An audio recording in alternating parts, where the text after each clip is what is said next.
All right. Hi, everyone. Welcome to Reimagining Company Culture. We're really excited to have our next guest on here today, who is Shayla Pierre. She's a diversity, equity, and inclusion consultant. Hi, Shayla. How's it going? It's going well. Thank you for having me.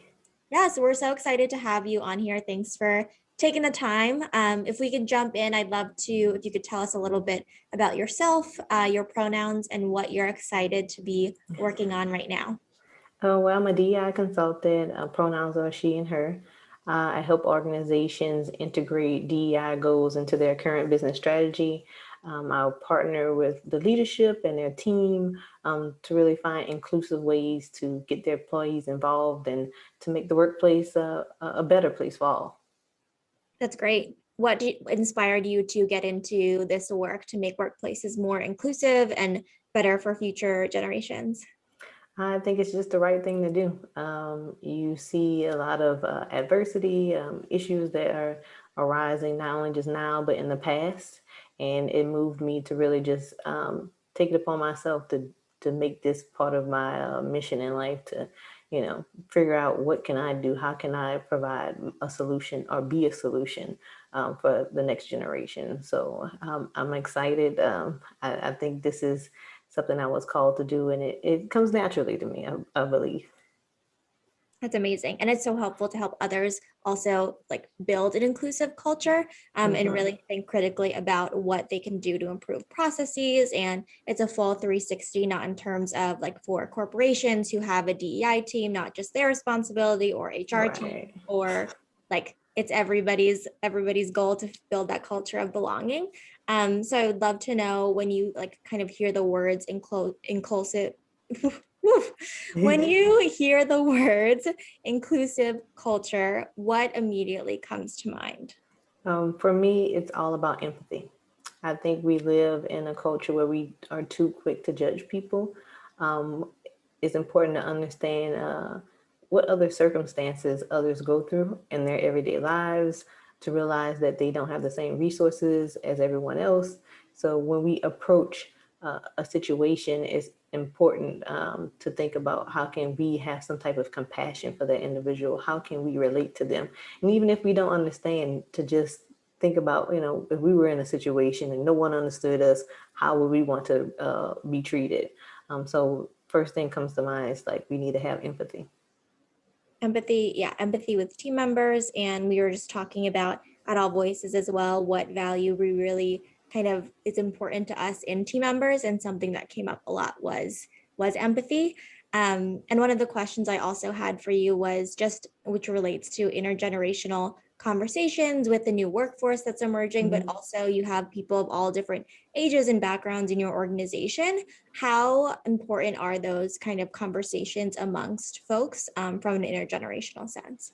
I think that's very important because there's so many of us working with one another, whether that's the new generation coming in their 20s, or it's us at the people in their 30s, and then we're dealing with the other older generation that, everybody thinks, oh, they should be on their way out. But no, people are working late into their 60s and 70s, and it's probably going to happen in us as well.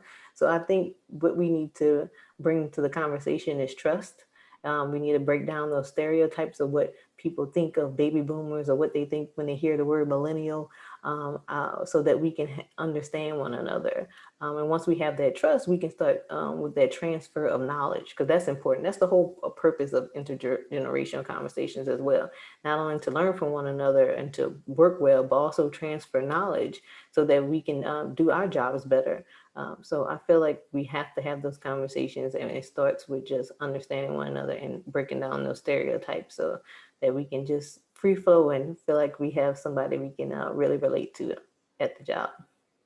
Yeah, absolutely. And I think a lot of folks are holding their kind of companies accountable to building an organization that is trustworthy. And since we are all kind of forced to work from home during this time as well, really asking kind of companies to stand up for their employees and really show that they support them as like 360 human beings as well, Hmm. not separating, the personal and professional, as it was when you would go physically into an office. And I know we talked about that you helped develop Customer IO's first ever diversity statement. I would love to know like what went behind the planning for that, since that's a big step. Yeah, and the planning starts with really figuring out what the organization had did in the past, where they were at right now in the present, and then what they wanted to be in the future. So also looking across the industry at other organizations' diversity statements. That way you can get a sense of what other people are not only doing, but what they're not doing or what they're not saying, how you can differentiate yourself from it. So looking at the language, do we want to use code of conduct in our diversity statement? Do we want to use different words, or what other words can we use to describe? So we went through that process of first figuring out who the organization was, looking at other diversity statements in the industry, then getting down dirty. That's me writing those statements, different ones, so that I could present them to the team, then going to the leadership team, getting their feedback, then incorporating their feedback into the new diversity statement examples, and then actually finally picking one. So great process. Oh, it took a few months, but really just you have to find out and answer that for yourselves. Yeah, it does take a lot of research, and it sounds like intention and planning, like mentioning a couple of months behind it. It's not just something you draft up and send out into the universe because you really want it to have meaning behind it. And as we see a lot of different companies kind of putting statements out there as well around diversity, equity, and inclusion, would love to know, in your opinion, what the difference between like a meaningful statement is and maybe one that was written overnight, or just one that maybe isn't super impactful. I think you can tell like the ones that are written overnight are just grandiose statements. These statements that like you'll never ever accomplish, and they don't plan on. I also believe like if you're trying to rush to do a diversity statement, just do the work first. I'd rather have an organization that doesn't have a diversity statement and is doing the work than one that has a diversity statement and isn't doing the work. So when you're thinking about drafting one, it's important to have one for your organization, but don't put too much pressure on yourself to create one overnight. So those performative ones are the ones that you see when you read them and you see them and you know that, are they really doing this? And can I see examples? But it's all about action in the end of the day. If you're doing the work, it will show and it will reflect within the organization. Yeah, absolutely. Are there, I know we have questions all the time around measuring diversity, equity, and inclusion. So if you put out a statement, you did your research and are doing the internal work, but as you said, some goals are pretty lofty, and then you question, how do you actually measure that? And part of your business is just helping companies achieve their realistic goals as well. So do you have examples of just goals that are super like realistic, and have been thought out, and how you measure something that is like the culture of belonging, how people feel, which is sometimes really hard. Right. And I think with just measuring how people feel and their sense of belonging, I think surveys are great for that. With many organizations, they use something called Culture Amp to help uh, like get a pulse of their organizations and ask specific questions. But even then, you want to work with a DI consultant or someone else who's done like specific survey questions so that you're asking the right question, because you can get the answer that is completely out of left field and it doesn't hit to the home of sense of belonging. Also, when it comes to just measuring goals, think of it just like any other business. You want to measure. So like for hiring, if you want to increase your diversity in your pipeline, add a percentage to it. What's the baseline? What do you have now? And then pick a number. I think that sometimes we get bogged down in, oh, should it be 10% or 15%? Pick a number and move on. And when we get to the end of the quarter, we'll see whether that number was correct or not, and we'll adjust. I think a lot of organizations get stuck in just starting off.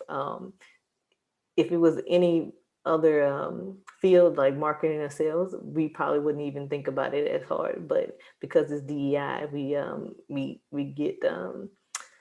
get performance anxiety and we don't do nothing. So I'm always telling people just to take action.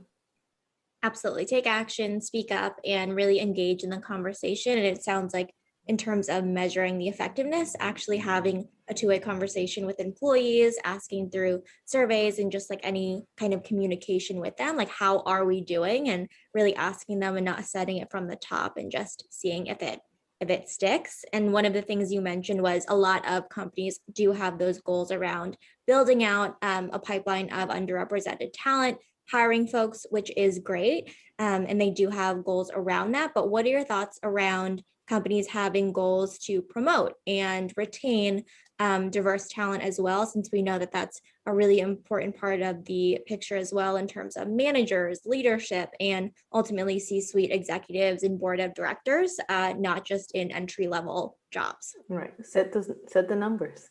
Make it happen. I believe if you know at the beginning of the year of 2021 that you have so many people from a diverse background that haven't gotten promoted, what will it look like in 3 months? What will it look like in 6 months? Keep reevaluating the situation so that, and also begin that process. Where is that person now in the pipeline of getting a promotion? How can we increase there? Of course, we're not in the business of saying promote to just promote. We're in the process of helping people build their skills so that they can get promoted. I think that's often misconstrued, like, oh, we're just promoting people because of their diverse background. No, we're giving people an access to opportunity that they didn't have because they were overlooked. Absolutely. Accessibility and opportunity are really intentional ways to promote talent as well. And it needs to be said that everybody needs to have an opportunity to succeed and really be invested in an organization. How else, in your opinion, does equity manifest itself in a workplace? I think equity is all about understanding what resources individuals have, and if you're putting workplace situations, like for example, if you want everyone to show up at the job when COVID is over, if you want everyone to show up at the workplace at 7 a.m., are you going to provide um, daycare services for the working mom? Like we just assume that everyone has the same resources and can show up on time at 7 a.m. So thinking about how you can provide those resources for the individuals to actually do their job. And we see this in the school system a lot. Like um, we offer people different resources based on their needs. And I think we need to put that into the workplace. Everyone has a specific learning pattern. Some people, may not prefer to be on video. They prefer audio. So maybe you just need to talk to that particular employee via audio only. Just certain things like that we need to keep in mind, because everyone is different. And everyone needs some type of care that is important to them so that they can do their job better. Yeah, absolutely. I think it speaks to that inclusive design piece as well, and planning and strategy, and mentioning just returning back to the office if someone is going back in a hybrid approach, full time, or whatever strategy they are thinking about. I can't even imagine going back into the office 5 days a week or more at this point since we've been here. But what should companies really be thinking about when ensuring that they do want to think about employees, employee sentiment, and making sure that they are providing a psychologically safe workplace, whether it's a combination of that virtual sense or going back to the office eventually full time? First, have the conversation with your team members and your employees so that you get an understanding of what they want and what they need. Whether that, like you said, it's flexible, whether that's people coming in 3 times a week instead of 5 times a week, whether that's given also flexible time. Now we understand that working mothers need need time to maybe care for their children. Maybe they need to go to doctor's appointments. So being flexible, and also being flexible on people's health conditions. Not everyone should be coming back to work full time and into the office because of what has happened in COVID. We also being mindful of other people's situations during COVID. How many family members have in their family were affected? Also thinking about fears as well. Some people, we know that the pandemic is not over and that we probably will be returning to the workplace still during the pandemic, and keeping that in mind as well. So do you offer any mental health services for those individuals to continue? Like, we need to think about the person holistically and not just as human resources as coming into the workplace.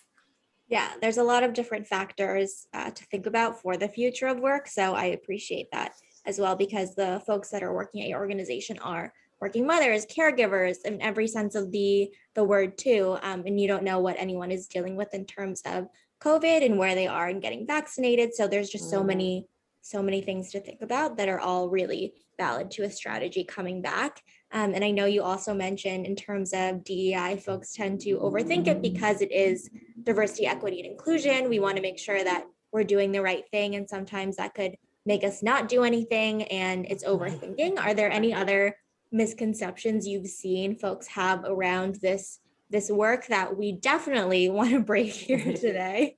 I think we focus on DEI only in HR, when DEI should be an organization, a holistic process for the entire organization. So you should see DEI in your culture. You should see it in the how people speak within the company. You should feel it when you walk in or in that Slack group. I think that, along with people think DEI is only just hiring more minorities who are unqualified. That's not what DEI is. So we need to stop that. And we need to think of DEI as bringing access to opportunity to folks that have been left out historically. Absolutely. And I think that's interesting that you bring up Slack too, because in any way you're communicating in a virtual world, inclusion definitely comes up. And similar to when we were speaking about education, somebody knows if they are being included and excluded, or if people are making an active approach to make sure that everybody is speaking during meetings, everyone's contributing ideas on Slack. So there are little ways that really add up to that whole culture of inclusion and active belonging as well. Are there any like books or podcasts or even articles that you would recommend folks kind of read or ingest that information who are interested in reading about this work and implementing it in their day-to-day lives, who aren't DEI professionals and aren't in the weeds like every day? Even beyond just books and podcasts, I would probably recommend you read DEI reports of organizations. Actually see what people are doing, or say what they say they are doing. Also, I would recommend going on social media, going on Facebook and Twitter, and see what people have to say about their employers. Because if you're an organization that, not just for your organization, but see what other employees are saying. So that you get a sentiment of what not to do. People complain a lot on social media about their workplace and their situations, so that you can weed out to say, oh, has this particular problem happened in our organization? Can we find out? Can we investigate? Can we figure out not to make this an issue for anyone? I think those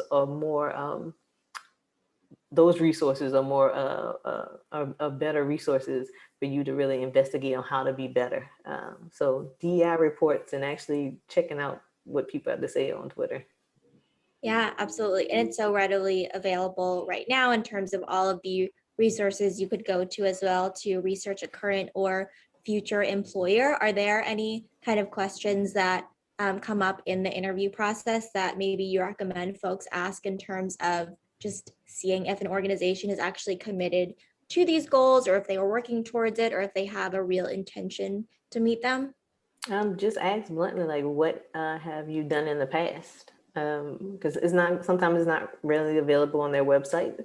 Um, just ask, like, what have you done around DEI initiatives to really move that forward, and see what their answer is. If it's a detailed response and not canned, you probably can see that they're doing the work. But if it's a little like iffy, we're trying to get there, we're not quite there yet, that might be something that they're on their way doing, but it's not necessarily on the forefront. So just be mindful of how organizations are moving forward, and just and just be blunt about it. Like, what are you doing about DEI, and how are you focusing on that, or what you plan to do? Yeah, absolutely. And see how authentic the response is and trust your intuition as well. Yes. So that, I mean, that definitely makes sense. Is there, like, when doing this work that does involve a lot of emotional labor, it involves a lot of education, is there, I'm sure you have many, but a proudest moment that you're just like, this is what I was called to do, like you said at the beginning of the call. It could be small or large. I just think talking to people, team members, and seeing their faces and their reactions to when something new, a new policy is instituted within an organization, like, oh, thank you, like I needed this, so this is wonderful, we can move forward. Just seeing the reaction on people's faces, and that they're getting the help they need to do their job better, and that they're at a workplace that they want to stay in. I think that's far, that's far, and it's just is out of the ordinary nowadays to be in a workplace that you love. So when people are there and you can see the policies that you're helping institute make it better, that really excites me. Big change. I love that. That also is really exciting to see that you also help them get there as well. And just like continue it on after you work with them too is also amazing. So I appreciate that answer. Is there anything else that you would like to share with the folks that are listening who are interested in DEI and are working at initiatives at their companies, or any kind of call to action in that regard? How can folks also reach out to you if they have questions or would like to work with you? Yeah, so a couple of things. One thing big I see now is on applications is people are putting for the right candidate, which is more of exclusionary phrase than anything. So stop doing that. When we put phrases like that, for the right candidate, we're already putting people at a disservice. We're putting people at a deficit, saying that they're not right. And that's not necessarily what we're looking for. So you'll see a lot of that now, especially as we transition into more of a hybrid work environment. People are putting remote, but for the right candidate, and that's, you're already starting at ground zero. So Yeah. I always tell people, you're just looking for someone, you're looking for the candidate that fits for your organization. So it's not necessary to put that language. Um, Also, I just want people to be aware that DEI is an ongoing process. It's not you put up a diversity statement or you create a strategy and that's it. You have to do the work like anything else. Similar to showing up and doing anything in regards to sales, marketing, product. Um, you have to actually do the work and to get it done to get to point B. Um, and also, if anyone wants to contact me, I'm available on Twitter at Shayla Price. Awesome. Well, thank you so much for taking the time to speak with us and share a little bit about your experience and insights. We really appreciate it. And we would love to keep in touch and encourage you to reach out to Shayla on Twitter.